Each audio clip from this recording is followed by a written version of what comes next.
ਬਾਪ, ਬੇਟਾ ਅਤੇ ਰੂਹ ਪਾਕ ਦੇ ਨਾਂ ਦੇ ਉੱਤੇ ਆਮੀਨ।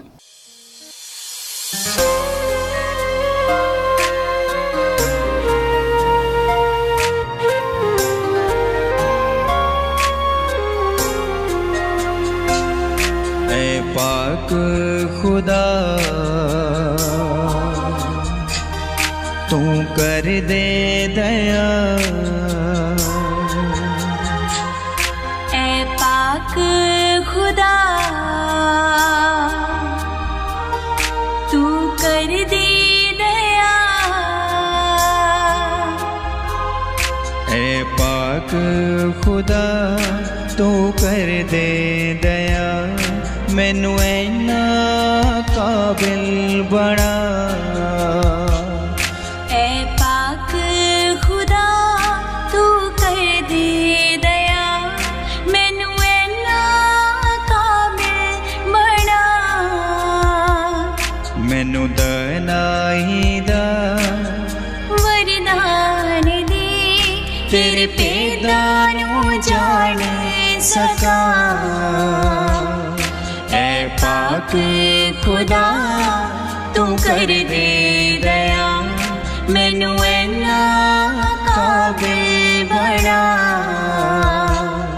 मैनू दनाई दा वरदान दे, तेरे पैदा नू जान सका। तेरे पैदा नू जान सका, तेरे पैदा नू जान सका। ਪਿਆਰੇ ਬੱਚਿਓ, ਪਾਠ 6 ਸਾਊਲ ਦਾ ਰਾਜ ਦੇ ਪਹਿਲੇ ਭਾਗ ਵਿੱਚ ਅਸੀਂ ਪੜ੍ਹਿਆ ਕਿ ਜਦ ਇਸਰਾਏਲੀ ਲੋਕਾਂ ਨੇ ਰਾਜਾ ਦੀ ਮੰਗ ਕੀਤੀ ਤਾਂ ਖੁਦਾ ਨੇ ਉਹਨਾਂ ਨੂੰ ਰਾਜਾ ਦਿੱਤਾ, ਜਿਸ ਦਾ ਨਾਂ ਸਾਊਲ ਸੀ, ਜੋ ਬਿਨਯਾਮੀਨ ਦੇ ਕਬੀਲੇ ਵਿੱਚੋਂ ਸੀ ਤੇ ਜਿਸ ਦੇ ਪਿਤਾ ਦਾ ਨਾਂ ਕੀਸ਼ ਸੀ। ਸਾਊਲ ਇੱਕ ਸੁੰਦਰ ਨੌਜਵਾਨ ਸੀ। ਖੁਦਾ ਦੇ ਹੁਕਮ ਦੇ ਅਨੁਸਾਰ ਸੈਮੂਅਲ ਨੇ ਉਸ ਨੂੰ ਲੋਕਾਂ ਸਾਹਮਣੇ ਪੇਸ਼ ਕੀਤਾ ਅਤੇ ਕਿਹਾ, ਪ੍ਰਭੂ ਨੇ ਇਸ ਆਦਮੀ ਨੂੰ ਤੁਹਾਡਾ ਰਾਜਾ ਹੋਣ ਲਈ ਚੁਣਿਆ ਹੈ। ਤਾਂ ਸਭ ਲੋਕਾਂ ਨੇ ਮਿਲ ਕੇ ਉੱਚੀ ਆਵਾਜ਼ ਨਾਲ ਕਿਹਾ, ਸਾਡੇ ਰਾਜਾ ਦੀ ਜੈ। ਰਾਜਾ ਬਣਨ ਤੋਂ ਬਾਅਦ ਸਾਊਲ ਨੇ ਕਈ ਲੜਾਈਆਂ ਲੜੀਆਂ ਤੇ ਕਈ ਜਿੱਤਾਂ ਪ੍ਰਾਪਤ ਕੀਤੀਆਂ, ਕਿਉਂਕਿ ਖੁਦਾ ਉਸ ਦੇ ਨਾਲ ਸੀ। ਪਰੰਤੂ ਉਸ ਨੇ ਕੁਝ ਗਲਤੀਆਂ ਕੀਤੀਆਂ, ਜਿਸ ਕਾਰਨ ਖੁਦਾ ਉਸ ਤੋਂ ਨਾਰਾਜ਼ ਹੋ ਗਿਆ ਤੇ ਉਸ ਦਾ ਰਾਜ ਉਸ ਕੋਲੋਂ ਲੈ ਕੇ ਕਿਸੇ ਹੋਰ ਨੂੰ ਦੇ ਦਿੱਤਾ। ਜਿਵੇਂ ਕਿ ਸੈਮੂਅਲ ਨੇ ਕਿਹਾ ਸੀ ਕਿ ਉਸ ਦਾ ਰਾਜ ਕਿਸੇ ਹੋਰ ਨੂੰ ਦਿੱਤਾ ਜਾਵੇਗਾ। ਸਾਊਲ ਦੀ ਜਗ੍ਹਾ ਤੇ ਖੁਦਾ ਨੇ ਇਸਰਾਇਲ ਦਾ ਰਾਜਾ ਹੋਣ ਲਈ ਕਿਸ ਨੂੰ ਚੁਣਿਆ, ਉਸਨੇ ਕੀ ਕੰਮ ਕੀਤੇ, ਇਸ ਬਾਰੇ ਅੱਜ ਅਸੀਂ ਪੜਾਂਗੇ ਤੁਹਾਡੀ ਕਿਤਾਬ ਦੇ ਪਾਠ 6 ਸਾਊਲ ਦਾ ਰਾਜ ਭਾਗ 2 ਦੇ ਵਿੱਚ। ਪਿਆਰੇ ਬੱਚਿਓ, ਅਮਲੇਕੀ ਰਾਜਾ ਅਗਾਗ ਨੂੰ ਖਤਮ ਕਰਨ ਤੋਂ ਬਾਅਦ ਸੈਮੂਅਲ ਰਮਾ ਨੂੰ ਚਲੇ ਗਿਆ ਤੇ ਫਿਰ ਕਦੇ ਵੀ ਸਾਊਲ ਨੂੰ ਨਾ ਮਿਲਿਆ। ਤਦ ਪ੍ਰਭੂ ਨੇ ਸੈਮੂਅਲ ਨੂੰ ਕਿਹਾ, ਤੂੰ ਕਦੋਂ ਤੱਕ ਸਾਊਲ ਲਈ ਸੋਗ ਕਰਦਾ ਰਹੇਗਾ? ਮੈਂ ਉਸ ਨੂੰ ਇਸਰਾਇਲ ਦੀ ਰਾਜ ਗੱਦੀ ਤੋਂ ਰੱਦ ਦਿੱਤਾ ਹੈ।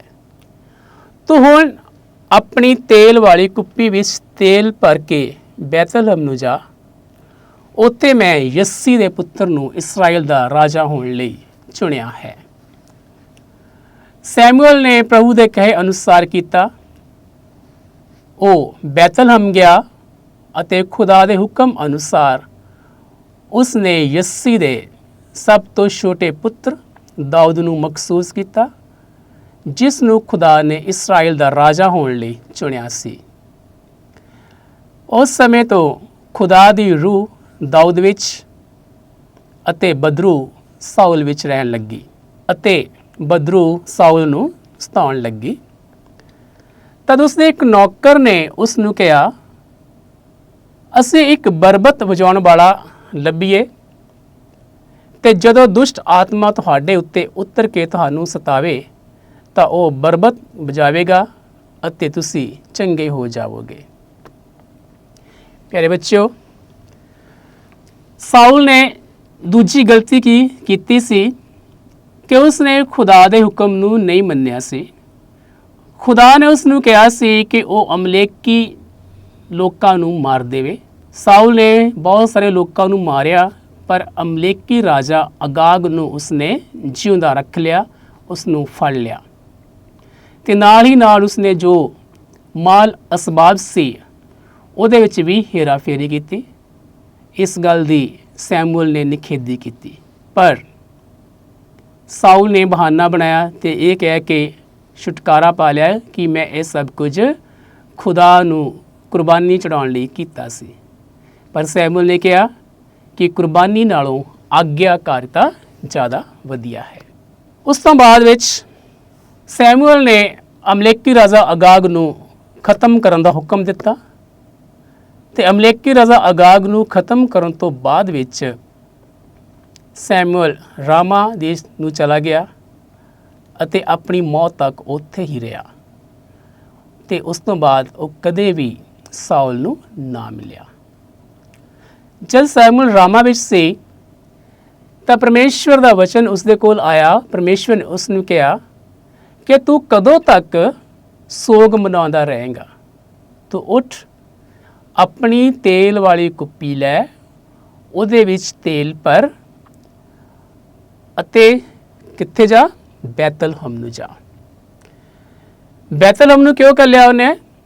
ਕਿਉਂਕਿ ਪਰਮੇਸ਼ਵਰ ਨੇ ਉੱਥੇ ਇਸਰਾਇਲ ਦੇ ਅਗਲੇ ਰਾਜਾ ਨੂੰ ਚੁਣ ਕੇ ਰੱਖਿਆ ਸੀ ਤੇ ਪਰਮੇਸ਼ਵਰ ਨੇ ਸੈਮੂਅਲ ਨੂੰ ਕਿਹਾ ਤੂੰ ਬੈਤਲਹਮ ਜਾ, ਉੱਥੇ ਕੀ ਕਰ? ਯੱਸੀ ਦੇ ਪੁੱਤਰ ਨੂੰ ਜਾ ਕੇ ਮਿਲਣਾ, ਕਿਉਂਕਿ ਮੈਂ ਉਸ ਨੂੰ ਇਸਰਾਇਲ ਦਾ ਰਾਜਾ ਹੋਣ ਦੇ ਲਈ ਚੁਣ ਲਿਆ ਹੈ।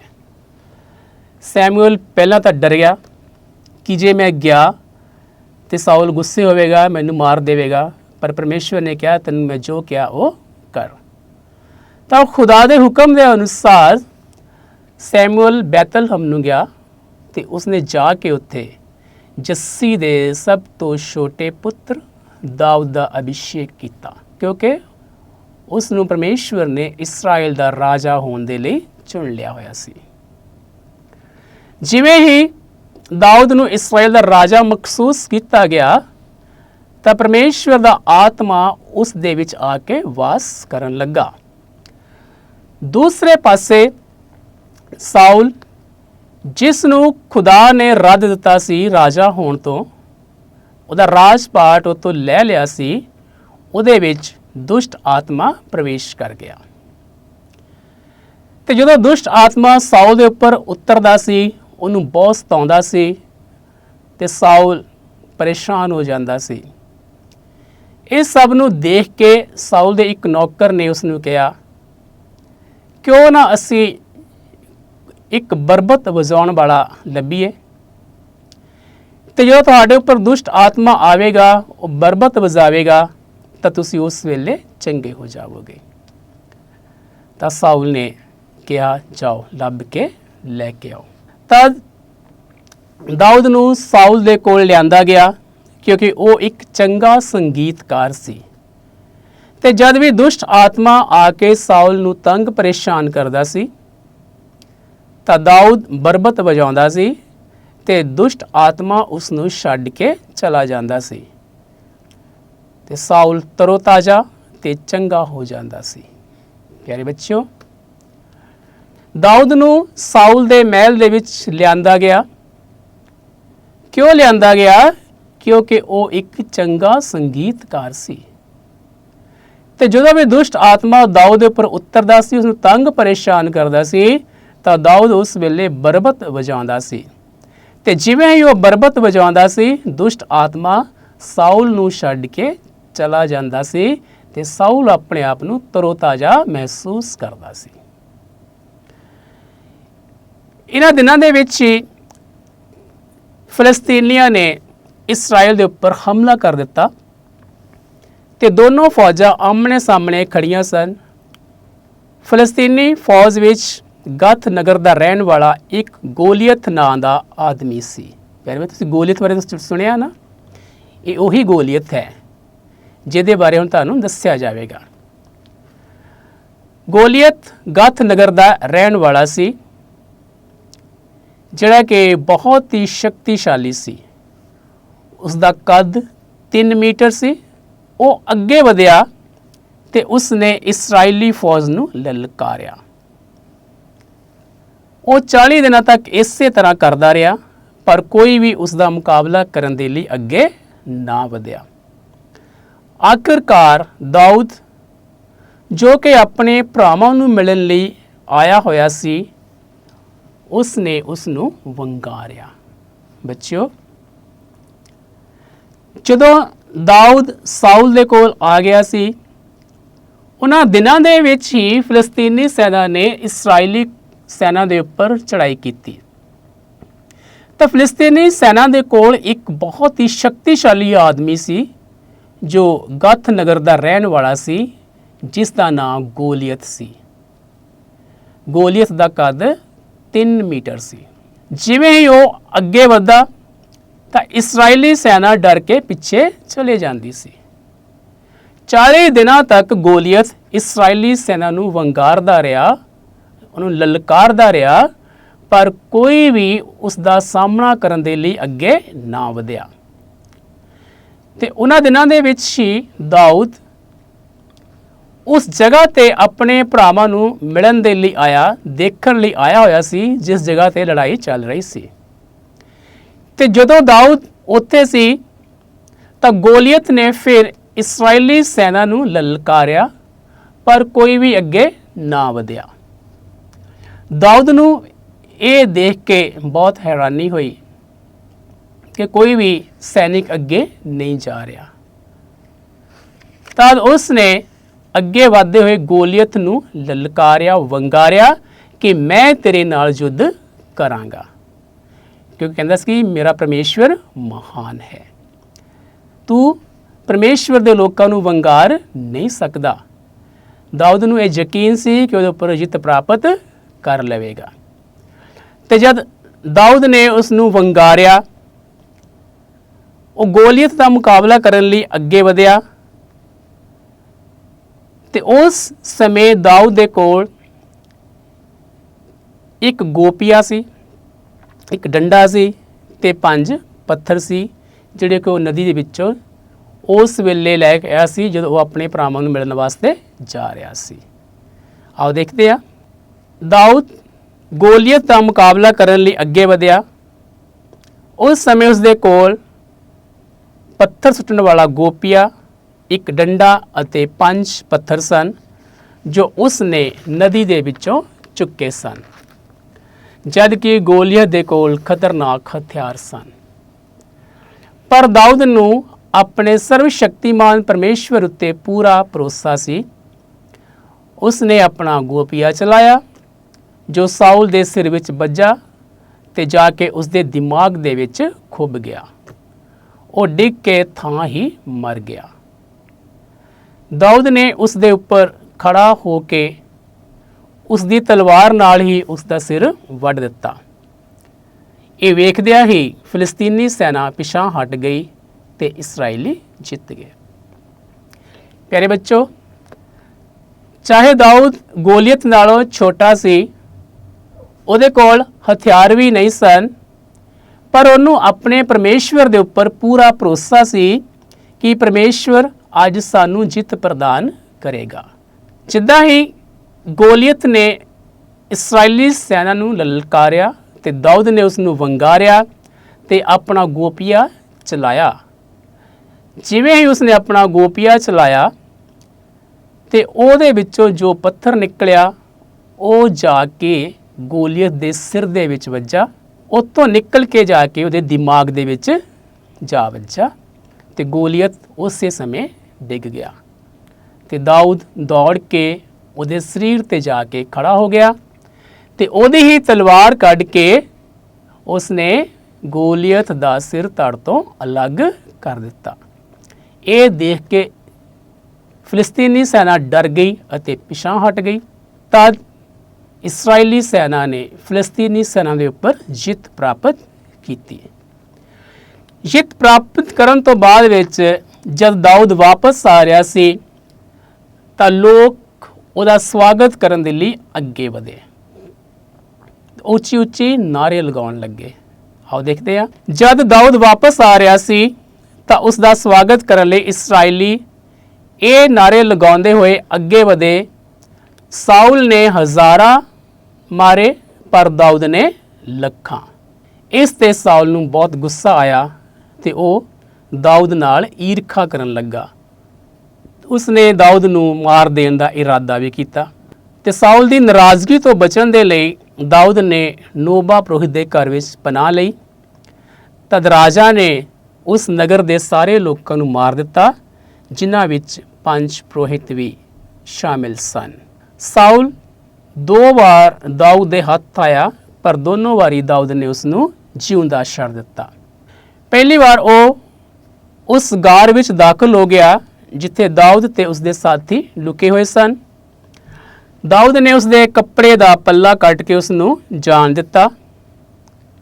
ਦੂਜੀ ਵਾਰ ਜਦ ਸਾਊਲ ਦਾਊਦ ਦਾ ਪਿੱਛਾ ਕਰਦਾ ਹੋਇਆ ਆਪਣੇ ਡੇਰੇ ਵਿੱਚ ਸੁੱਤਾ ਹੋਇਆ ਸੀ ਤਾਂ ਦਾਊਦ ਨੇ ਵੇਖਿਆ ਕਿ ਉਸ ਦੇ ਤੰਬੂ ਦੇ ਪਹਿਰੇਦਾਰ ਸੁੱਤੇ ਪਏ ਹਨ, ਤਾਂ ਉਹ ਆਪਣੇ ਇੱਕ ਸਾਥੀ ਨਾਲ ਉਸ ਦੇ ਤੰਬੂ ਦੇ ਅੰਦਰ ਗਿਆ। ਜੇਕਰ ਉਹ ਚਾਹੁੰਦਾ ਤਾਂ ਉਹ ਸਾਊਲ ਨੂੰ ਮਾਰ ਸਕਦਾ ਸੀ, ਪਰ ਉਸਨੇ ਅਜਿਹਾ ਨਾ ਕੀਤਾ, ਸਗੋਂ ਉਸਨੇ ਉਸ ਨਾਲ ਭਲਾਈ ਕੀਤੀ ਤੇ ਉਹ ਉੱਥੋਂ ਸਾਊਲ ਦਾ ਨੇਜਾ ਅਤੇ ਪਾਣੀ ਵਾਲੀ ਸੁਰਾਹੀ ਲੈ ਕੇ ਉਸ ਦੀ ਜਾਨ ਬਖਸ਼ ਕੇ ਚਲਾ ਗਿਆ। ਤਦ ਸਾਊਲ ਨੇ ਦਾਊਦ ਦੀ ਤਾਕਤ ਨੂੰ ਮਹਿਸੂਸ ਕੀਤਾ ਅਤੇ ਜਾਣਿਆ ਕਿ ਖੁਦਾ ਉਸ ਦੇ ਨਾਲ ਹੈ। ਪਿਆਰੇ ਬੱਚੋ, ਅਸੀਂ ਦੇਖਿਆ ਹੈ ਕਿ ਜਦ ਦਾਊਦ ਜਿੱਤ ਪ੍ਰਾਪਤ ਕਰਕੇ ਵਾਪਸ ਨਗਰ ਦੇ ਵਿੱਚ ਆ ਰਿਹਾ ਸੀ ਤਾਂ ਸਾਰੇ ਇਸਰਾਈਲੀ ਲੋਕ ਇਕੱਠੇ ਹੋਏ ਦਾਊਦ ਦਾ ਸਵਾਗਤ ਕਰਨ ਦੇ ਲਈ ਤੇ ਉੱਚੀ ਉੱਚੀ ਉਹ ਨਾਅਰੇ ਮਾਰ ਰਹੇ ਸੀ ਕਿ ਸਾਊਲ ਨੇ ਹਜ਼ਾਰਾਂ ਮਾਰੇ ਪਰ ਦਾਊਦ ਨੇ ਲੱਖਾਂ। ਇਹ ਸੁਣ ਕੇ ਸਾਊਲ ਨਾਰਾਜ਼ ਹੋ ਗਿਆ, ਉਹਨੂੰ ਗੁੱਸਾ ਆ ਗਿਆ ਕਿ ਇਹ ਉਸ ਦੀ ਵਡਿਆਈ ਕਰਦੇ ਹਨ ਜੋ ਰਾਜਾ ਨਹੀਂ ਹੈ ਤੇ ਉਹ ਦਾਊਦ ਨੂੰ ਮਾਰਨ ਦਾ ਕੋਈ ਨਾ ਕੋਈ ਮੌਕਾ ਭਾਲਣ ਲੱਗਿਆ ਕਿ ਦਾਊਦ ਨੂੰ ਖਤਮ ਕੀਤਾ ਜਾਵੇ। ਪਰ ਦਾਊਦ ਰਾਜਾ ਦੇ ਕੋਲੋਂ ਬਚ ਕੇ ਉੱਥੋਂ ਨਿਕਲ ਗਿਆ ਤੇ ਜਾ ਕੇ ਉਸਨੇ ਨੋਬਾ ਪੁਰੋਹਿਤ ਦੇ ਘਰ ਦੇ ਵਿੱਚ ਸ਼ਰਨ ਲਈ। ਜਦ ਸਾਊਲ ਨੂੰ ਪਤਾ ਲੱਗਿਆ ਕਿ ਉਸ ਨਗਰ ਦੇ ਵਿੱਚ ਹੈ ਤਾਂ ਉਸਨੇ ਉਸ ਨਗਰ ਦੇ ਸਾਰੇ ਲੋਕਾਂ ਨੂੰ ਖਤਮ ਕਰ ਦਿੱਤਾ, ਜਿਨ੍ਹਾਂ ਦੇ ਵਿੱਚ ਉਸ ਸਮੇਂ 5 ਪੁਰੋਹਿਤ ਵੀ ਸ਼ਾਮਿਲ ਸਨ। ਤੇ ਦਾਊਦ ਸਾਊਲ ਤੋਂ ਛੁਪਦਾ ਇੱਧਰ ਉੱਧਰ ਭੱਜਣ ਲੱਗਾ। ਇੱਕ ਵਾਰ ਉਹ ਗਾਰ ਵਿੱਚ ਛੁਪਿਆ ਹੋਇਆ ਸੀ ਤਾਂ ਦਾਊਦ ਉਸ ਜਗ੍ਹਾ ਤੇ ਪਹੁੰਚ ਗਿਆ, ਪਰ ਦਾਊਦ ਨੇ ਉਸ ਨੂੰ ਉੱਥੇ ਨਹੀਂ ਮਾਰਿਆ, ਉਸ ਨੂੰ ਛੱਡ ਦਿੱਤਾ, ਕੇਵਲ ਉਸ ਦੇ ਕੱਪੜੇ ਦਾ ਪੱਲਾ ਕੱਟਿਆ ਤੇ ਉਸ ਨੂੰ ਜਾਨ ਦਿੱਤਾ।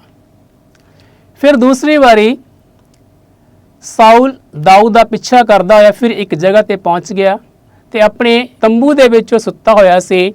ਉਹਦੇ ਜਿਹੜੇ ਪਹਿਰੇਦਾਰ ਸੀ ਉਹ ਵੀ ਬਾਹਰ ਸੌਂ ਗਏ। ਦਾਊਦ ਨੇ ਇਹ ਦੇਖਿਆ ਤਾਂ ਉਹ ਉਸ ਤੰਬੂ ਦੇ ਅੰਦਰ ਗਿਆ। ਉੱਥੋਂ ਦਾਊਦ ਦਾ ਨੇਜਾ ਤੇ ਪਾਣੀ ਵਾਲੀ ਸੁਰਾਹੀ ਉਠਾ ਕੇ ਲੈ ਗਿਆ। ਜੇ ਉਹ ਚਾਹੁੰਦਾ ਤਾਂ ਸਾਊਲ ਨੂੰ ਮਾਰ ਸਕਦਾ ਸੀ, ਪਰ ਉਸਨੇ ਅਜਿਹਾ ਨਹੀਂ ਕੀਤਾ, ਬਲਕਿ ਉਸਨੇ ਉਹਦੇ ਨਾਲ ਭਲਾਈ ਕੀਤੀ। ਜਦ ਇਹ ਸਭ ਕੁਝ ਹੋ ਗਿਆ ਤਾਂ ਸਾਊਲ ਨੂੰ ਪਤਾ ਲੱਗ ਗਿਆ ਕਿ ਪਰਮੇਸ਼ਵਰ ਜਿਹੜਾ ਹੈ ਦਾਊਦ ਦੇ ਨਾਲ ਹੈ। ਸਾਊਲ ਨੇ 2 ਗਲਤੀਆਂ ਜਿਹੜੇ ਕੀਤੀਆਂ ਸੀ ਉਹ ਤਾਂ ਕੀਤੀਆਂ ਹੀ, ਉਸ ਤੋਂ ਬਾਅਦ ਉਸਨੇ ਇੱਕ ਹੋਰ ਬੇਵਕੂਫੀ ਕੀਤੀ। ਉਹ ਇਹ ਸੀ ਕਿ ਸਾਊਲ ਫਿਲਸਤੀਨੀਆਂ ਦੇ ਨਾਲ ਆਪਣੇ ਭਵਿੱਖ ਦੇ ਝਗੜਿਆਂ ਬਾਰੇ ਜਾਣਨਾ ਚਾਹੁੰਦਾ ਸੀ। ਇਹ ਸਭ ਕੁਝ ਜਾਣਨ ਲਈ ਉਹ ਐਂਦੋਰ ਜਾਦੂਗਰਨੀ ਦੇ ਕੋਲ ਗਿਆ ਤੇ ਉਸ ਨੂੰ ਕਿਹਾ ਕਿ ਉਹ ਸੈਮੂਅਲ ਨੂੰ ਬੁਲਾਵੇ। ਸੈਮੂਅਲ ਦੀ ਰੂਹ ਸਾਊਲ ਤੇ ਪ੍ਰਗਟ ਹੋਈ ਤੇ ਉਸ ਨੂੰ ਦੱਸਿਆ ਕਿ ਅਗਲੇ ਦਿਨ ਉਹ ਅਤੇ ਉਸ ਦੇ ਪੁੱਤਰ ਕਤਲ ਕਰ ਦਿੱਤੇ ਜਾਣਗੇ ਅਤੇ ਉਸ ਦੇ ਵੈਰੀ ਜਿੱਤ ਪ੍ਰਾਪਤ ਕਰਨਗੇ। ਤੇ ਜਿਸ ਤਰ੍ਹਾਂ ਸੈਮੂਅਲ ਨੇ ਕਿਹਾ ਸੀ ਅਗਲੇ ਦਿਨ ਠੀਕ ਉਸੇ ਤਰ੍ਹਾਂ ਵਾਪਰਿਆ। ਸੈਮੂਅਲ ਨੇ ਜੋ ਕਿਹਾ ਸੀ ਉਹ ਹੋਇਆ ਸਾਊਲ ਤੇ ਉਸ ਦੇ ਪੁੱਤਰ ਅਗਲੇ ਦਿਨ ਦੇ ਯੁੱਧ ਵਿੱਚ ਮਾਰੇ ਗਏ। ਅਗਲੇ ਦਿਨ ਇਸਰਾਏਲੀਆਂ ਵਿੱਚ ਭਾਜੜ ਪੈ ਗਈ ਅਤੇ ਫਿਲਿਸਤੀਨੀਆਂ ਨੇ ਸਾਊਲ ਅਤੇ ਉਸ ਦੇ ਪੁੱਤਰਾਂ ਨੂੰ ਘੇਰ ਲਿਆ। ਸਾਊਲ ਨੇ ਆਪਣਾ ਅਸਲਾ ਚੁੱਕਣ ਵਾਲੇ ਨੂੰ ਕਿਹਾ ਕਿ ਉਹ ਉਸ ਨੂੰ ਕਤਲ ਕਰ ਦੇਵੇ, ਪਰ ਉਸਨੇ ਇਨਕਾਰ ਕੀਤਾ। ਜਦੋਂ ਉਸਨੇ ਇਨਕਾਰ ਕੀਤਾ ਤਾਂ ਸਾਊਲ ਨੇ ਆਪਣੇ ਆਪ ਨੂੰ ਖੁਦ ਹੀ ਮਾਰ ਲਿਆ। ਜਦ ਦਾਊਦ ਨੂੰ ਇਸ ਗੱਲ ਦਾ ਪਤਾ ਲੱਗਾ ਤਾਂ ਉਹ ਬਹੁਤ ਦੁਖੀ ਹੋਇਆ। ਉਸਨੇ ਸਾਊਲ ਅਤੇ ਉਸ ਦੇ ਪੁੱਤਰ ਜੋਨਾਥਨ ਦੇ ਲਈ ਸੋਗ ਕੀਤਾ।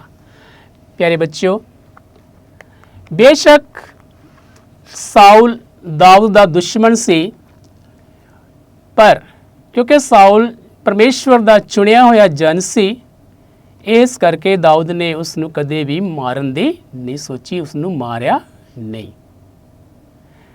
ਜਦ ਫਿਲਿਸਤੀਨੀਆਂ ਨੇ ਸਾਊਲ ਅਤੇ ਜੋਨਾਥਨ ਨੂੰ ਮਾਰ ਦਿੱਤਾ ਤਾਂ ਦਾਊਦ ਨੂੰ ਇਸ ਗੱਲ ਦਾ ਬਹੁਤ ਦੁੱਖ ਹੋਇਆ ਤੇ ਉਸਨੇ ਸੋਗ ਕੀਤਾ। ਪਿਆਰੇ ਬੱਚੋ, ਇਸ ਸਾਡਾ ਪਾਠ 6 ਸਾਊਲ ਦਾ ਰਾਜ, ਜਿਹਦੇ ਵਿੱਚ ਅਸੀਂ ਦੇਖਿਆ ਕਿ ਕਿਸ ਤਰ੍ਹਾਂ ਪਰਮੇਸ਼ਵਰ ਨੇ ਇਸਰਾਏਲੀ ਲੋਕਾਂ ਨੂੰ ਉਹਨਾਂ ਦਾ ਰਾਜਾ ਦਿੱਤਾ, ਉਸਨੇ ਕੀ ਕੰਮ ਕੀਤੇ ਤੇ ਸਾਊਲ ਨੇ ਕੀ ਗਲਤੀਆਂ ਕੀਤੀਆਂ ਤੇ ਉਸ ਦਾ ਰਾਜ ਉਸ ਕੋ ਲੈ ਕੇ ਕਿਸੇ ਹੋਰ ਨੂੰ ਦੇ ਦਿੱਤਾ, ਜਿਵੇਂ ਕਿ ਪਰਮੇਸ਼ਵਰ ਨੇ ਕਿਹਾ ਸੀ ਕਿ ਤੇਰਾ ਰਾਜ ਤੇ ਤੋਂ ਲੈ ਕੇ ਕਿਸੇ ਹੋਰ ਨੂੰ ਦੇ ਦਿੱਤਾ ਜਾਵੇਗਾ। ਮੇਰੇ ਬੱਚਿਓ, ਆਓ ਇਸ ਪਾਠ ਦੇ ਅਸੀਂ ਕੁਝ ਪ੍ਰਸ਼ਨ ਦੇਖਦੇ ਹਾਂ ਜੋ ਕਿ ਤੁਹਾਡੇ ਪਾਠ ਦੇ ਅੰਤ ਵਿੱਚ ਦਿੱਤੇ ਹੋਏ ਹਨ। ਸਭ ਤੋਂ ਪਹਿਲਾਂ ਇਹ ਹੈ ਕਿ ਸਾਊਲ ਕਿਸ ਕੁਲ ਵਿੱਚੋਂ ਸੀ ਅਤੇ ਉਹ ਆਪਣੇ ਰਾਜ ਦੇ ਸ਼ੁਰੂ ਵਿੱਚ ਕਿਸ ਤਰ੍ਹਾਂ ਦਾ ਸੀ। ਸਾਊਲ ਕਿਸ ਕੁਲ ਵਿੱਚੋਂ ਸੀ ਤੇ ਆਪਣੇ ਰਾਜ ਦੇ ਸ਼ੁਰੂ ਵਿੱਚ ਉਹ ਕਿਸ ਤਰ੍ਹਾਂ ਦਾ ਵਿਅਕਤੀ ਸੀ। ਉੱਤਰ ਹੈ ਸਾਊਲ ਬਿਨਿਆਮੀਨ ਦੇ ਕਬੀਲੇ ਵਿੱਚੋਂ ਸੀ ਤੇ ਆਪਣੇ ਰਾਜ ਦੇ ਸ਼ੁਰੂ ਵਿੱਚ ਉਹ ਬੜਾ ਹੀ ਹਲੀਮ ਸੀ। ਦੂਸਰਾ, ਖੁਦਾ ਨੇ ਸਾਊਲ ਨੂੰ ਕੀ ਚੇਤਾਵਨੀ ਦਿੱਤੀ ਸੀ। ਉੱਤਰ, ਖੁਦਾ ਨੇ ਸਾਊਲ ਨੂੰ ਚੇਤਾਵਨੀ ਦਿੱਤੀ ਕਿ ਉਸ ਦਾ ਰਾਜ ਕਿਸੇ ਹੋਰ ਨੂੰ ਦੇ ਦਿੱਤਾ ਜਾਵੇਗਾ। ਅਗਲਾ ਪ੍ਰਸ਼ਨ, ਸਾਊਲ ਦਾ ਪੁੱਤਰ ਕੌਣ ਸੀ ਅਤੇ ਉਸ ਨੇ ਕਿਸ ਉੱਤੇ ਹਮਲਾ ਕੀਤਾ। ਉੱਤਰ ਹੈ ਸਾਊਲ ਦਾ ਪੁੱਤਰ ਜੋਨਾਥਨ ਸੀ ਤੇ ਉਸਨੇ ਇੱਕ ਦਿਨ ਅਚਾਨਕ ਫਿਲਿਸਤੀਨੀ ਸੈਨਾ ਉੱਤੇ ਹਮਲਾ ਕਰ ਦਿੱਤਾ। ਅਗਲਾ ਪ੍ਰਸ਼ਨ, ਸਾਊਲ ਦੀ ਦੂਜੀ ਭੁੱਲ ਕੀ ਸੀ। ਉੱਤਰ ਹੈ ਉਸਨੇ ਬਾਦਸ਼ਾਹ ਅਗਾਗ ਨੂੰ ਜਿਉਂਦਾ ਫੜ ਲਿਆ ਅਤੇ ਬਹੁਤ ਸਾਰੇ ਮਾਲ ਦੀ ਹੇਰਾਫੇਰੀ ਕੀਤੀ।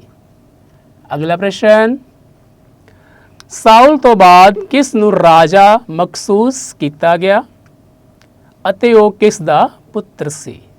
ਉੱਤਰ ਹੈ ਸਾਊਲ ਤੋਂ ਬਾਅਦ ਖੁਦਾ ਨੇ ਸੈਮੂਅਲ ਨੂੰ ਹੁਕਮ ਦਿੱਤਾ ਕਿ ਉਹ ਦਾਊਦ ਨੂੰ ਰਾਜਾ ਮਖਸੂਸ ਕਰੇ, ਜੋ ਯੱਸੀ ਦਾ ਸਭ ਤੋਂ ਛੋਟਾ ਪੁੱਤਰ ਸੀ। ਅਗਲਾ ਪ੍ਰਸ਼ਨ, ਗੋਲੀਅਤ ਨੂੰ ਕਿਸ ਨੇ ਮਾਰਿਆ। ਉੱਤਰ ਹੈ ਦਾਊਦ ਨੇ ਗੋਲੀਅਤ ਨੂੰ ਮਾਰਿਆ। ਅਗਲਾ ਪ੍ਰਸ਼ਨ, ਕਿਸ ਨੇ ਦਾਊਦ ਨੂੰ ਮਾਰ ਦੇਣ ਦਾ ਇਰਾਦਾ ਕੀਤਾ। ਉੱਤਰ, ਸਾਊਲ ਨੇ ਦਾਊਦ ਨੂੰ ਮਾਰ ਦੇਣ ਦਾ ਇਰਾਦਾ ਕੀਤਾ। ਅਗਲਾ ਪ੍ਰਸ਼ਨ, ਕਿਸ ਨੇ ਦਾਊਦ ਦੀ ਤਾਕਤ ਨੂੰ ਮਹਿਸੂਸ ਕੀਤਾ ਅਤੇ ਕੀ ਜਾਣਿਆ। ਉੱਤਰ ਹੈ ਸਾਊਲ ਨੇ ਦਾਊਦ ਦੀ ਤਾਕਤ ਨੂੰ ਮਹਿਸੂਸ ਕੀਤਾ ਅਤੇ ਜਾਣਿਆ ਕਿ ਖੁਦਾ ਦਾਊਦ ਦੇ ਨਾਲ ਹੈ। ਅਗਲਾ ਪ੍ਰਸ਼ਨ, ਸਾਊਲ ਕਿੰਨੀ ਵਾਰ ਦਾਊਦ ਦੇ ਹੱਥ ਆਇਆ। ਉੱਤਰ ਹੈ ਸਾਊਲ 2 ਵਾਰ ਦਾਊਦ ਦੇ ਹੱਥ ਆਇਆ। ਅਗਲਾ ਅਤੇ ਆਖਰੀ ਪ੍ਰਸ਼ਨ, ਸਾਊਲ ਦੀ ਮੌਤ ਕਿਸ ਤਰ੍ਹਾਂ ਹੋਈ। ਉੱਤਰ ਹੈ ਸਾਊਲ ਨੇ ਆਪਣੇ ਆਪ ਨੂੰ ਮਾਰ ਲਿਆ। ਪਿਆਰੇ ਬੱਚਿਓ, ਇਸ ਸਾਡਾ ਪਾਠ 6 ਜਿਹਦੇ ਬਾਰੇ ਵਿੱਚ ਅਸੀਂ ਜਾਣਿਆ ਕਿ ਇਸਰਾਏਲੀਆਂ ਦਾ ਪਹਿਲਾ ਰਾਜਾ ਕੌਣ ਸੀ ਤੇ ਉਹੀ ਥਾਂ ਤੇ ਕਿਸ ਨੂੰ ਰਾਜਾ ਚੁਣਿਆ ਗਿਆ ਤੇ ਪਹਿਲੇ ਰਾਜਾ ਦੀ ਮੌਤ ਤੇ ਉਸਦੇ ਪੁੱਤਰਾਂ ਦੀ ਮੌਤ ਕਿਸ ਤਰ੍ਹਾਂ ਹੋਈ।